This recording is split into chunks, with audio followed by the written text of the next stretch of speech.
Let's talk about a situation that wasn't great, the end of the Baltimore Ravens season. Now, with a minute 33 left in the game, Lamar Jackson and the Baltimore Ravens went for 2 to tie it up against the Buffalo Bills. Buffalo Bills still had a couple timeouts. Mm-hmm. Josh Allen still playing like Josh Allen. But to tie the game, Lamar Jackson tried to throw a little out to Mark Andrews. He drops it, a little behind, whatever the case. The world started burying Mark Andrews, obviously, immediately. Mark Andrews, if he continues to go in the path that he's going, he's going to have to win a Super Bowl, obviously. A potential Hall of Fame tight end. What him and Lamar Jackson have done, absolutely impeccable. He's a captain of that Baltimore Ravens team. He had a touchdown like 6 or 7 straight games for the Baltimore Ravens. One of their pillars, one of their great players, has this drop. Obviously, Lamar says he should have thrown it better. It's on all of us. But the big story is there's a minute 33 left. Is Josh Allen going to go down the field and kick a field goal? Probably. I like to think probably. But maybe Lamar gets a chance to answer again. Anyways, Mark Andrews didn't talk to the media afterwards, didn't talk to the media on clean-out locker day in Baltimore. Instead, he waited for a post on Instagram that he put out. It's impossible to adequately express how I feel. I'm absolutely gutted by what happened on Sunday. I'm devastated for my teammates, my coaches, and Ravens fans. I pour every ounce of my being into playing at the highest level possible because I love my team and the game of football like nothing else. That is why it has taken me until now to collect my thoughts and address this publicly. Even though the shock and disappointment are unlike anything I felt before, I refuse to let this situation define me. I promise that this adversity will only make me stronger and fuel us as we move forward. I think everyone who has shown me and our team genuine support these past several days, despite the negativity, which there was a lot, I've seen heartfelt love and encouragement, including from those who have generously donated to Breakthrough T1D organization, which is a type 1 diabetes foundation that I believe we donated to as well because he scored a touchdown in 5 straight games. Even when the moment seems darkest, perspective can reveal that there's still a lot of light in this world. I'm now going to do my part to bounce back and contribute to it. That was great to read. I'm happy for you, Mark. Yeah. You don't have to answer anybody. He felt terrible about it. Yeah. I mean, that ball not secured is very abnormal for Mark Andrews football. I appreciate him addressing it. There was a lot of media people going, hey, he needs to talk to us. Doesn't he need to answer? Oh, yeah. To me.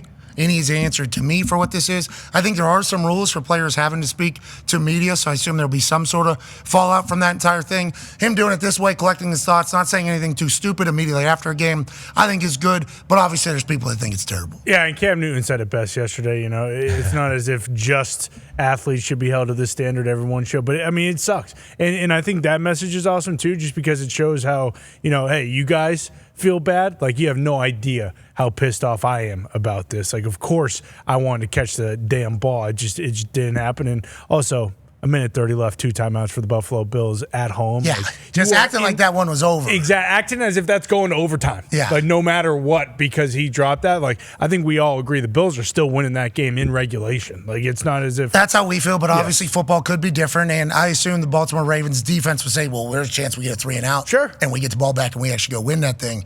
Nonetheless, it ends up not working out. I agree with you, though. I think Josh Allen goes down. Tyler Bass probably kicks one through. They win it. That's not how Ravens fans feel. Ravens fans also understand how important Mark Andrews has been to that team. I think it's more so people that are like kind of at a 30,000-foot view that were trying to kill him and wanted to hear from him. Yeah, I'm sure there is, some Ravens fans because there's fans like that in every single fan base, the lunatic fringe, if you will. Shout out Kirk Herbstreit. Shout out Kirk. But, hopefully the majority of them do run because, he's their all-time leading touchdown scorer in the history of the franchise. Like, Mark Andrews is an incredible player. Obviously, he wanted to catch that football. Obviously, he didn't want to fumble that ball earlier in the game. But we say this all the time. Like, yes, those plays stand out, but those were not the only plays that the Ravens, didn't make or didn't make a mistake on in that game. So, yeah, I feel bad for Mark Andrews. I'm sure he feels a lot worse than anyone else could feel at him. So, yeah, it's going to be a great offseason for Mark Andrews. Obviously, anytime that's the final taste in your mouth going into an offseason, it's going to be a little bit more motivating. Not that he hasn't been a pro his entire career. He has. That Baltimore Ravens team going to continue to get hungrier. Another story to monitor, Age, is what do the Baltimore Ravens do this offseason? How do they get over the hump? Did you see Mark Andrews' Instagram post where he explained, it took me a while to gather my thoughts because of how devastated he was for the entire team. How do you feel about this being the way that he went about addressing it? And how do you feel about the response from everybody saying, hey, you good, brother, you good? Yeah, I can understand him not wanting to speak to the media directly after the game and, as they're cleaning their lockers out. I mean, it probably would have been better if he could have just, been honest and done it, but I can imagine that would have been a really, really difficult situation. I'm glad he at least addresses it here. So it was, once you address it, hopefully you can start to move on from it. But something like this, until you win a Super Bowl or something, it's tough to really actually move on. But the dude's a stud. He's an awesome player, so people need to figure that out. And, he's going to make a ton of plays for them. What's cool? There wasn't an immediate burial of Lamar Jackson after the game. We thought that once one of these teams lost, that there was going to be a murder of either Josh Allen or Lamar Jackson. Seems like that wasn't the case. Everybody understands Lamar's probably going to win another MVP back-to-back. Had a great year, but they're not in the AFC Championships.